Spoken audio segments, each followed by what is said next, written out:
আমার দোস্ত শুনে রেখে দেন, ওই যে গাছটা লাগিয়েছেন ও গাছ থেকে আমি ফল দেবো, ও গাছ থেকে আমি ফল দেবো, ফল দেবো।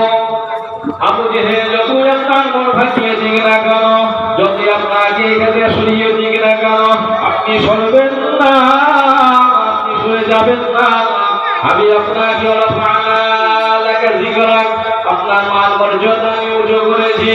আমি আপনি সরে যাবেন না, আপনি শুনে রেখে যান। ওই গাছ থেকে এমন এমন আমি ফল দেবো, ওই গাছ থেকে এমন এমন ফল দেবো, ওই গাছটা এমন পর্যন্ত বেঁচে থাকবে। হাজিরা এসে হজ পাখি এসে ও গাছের আপনার ফল নিয়ে যাবে, ও খরমা নিয়ে যাবে। খরমাতে কিন্তু দানা পাবে না, দানা পাবে না। ও হাবিব, আপনার ওই ভালোবাসা মহাব্বতে, আপনার ওই ভালোবাসা প্রেম যদি মহাব্বত উম্মতের আসবে, হজ পাখি আসবে, হজে এসে কাবা শরীফ তাওয়াফ করবে, আপনার রওজা শরীফে সালাম দেবে, আবার মানুষেরা মন খুশি করে ঘরে যাবে।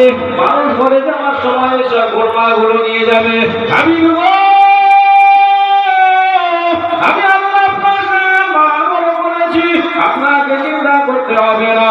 আবু জেহেলের কথা ওই পর্যন্ত শেষ হয়ে যাবে, কিন্তু আপনার নমুনা নিশানা কিয়ামত পর্যন্ত আমি আল্লাহ জারি রেখে দেব।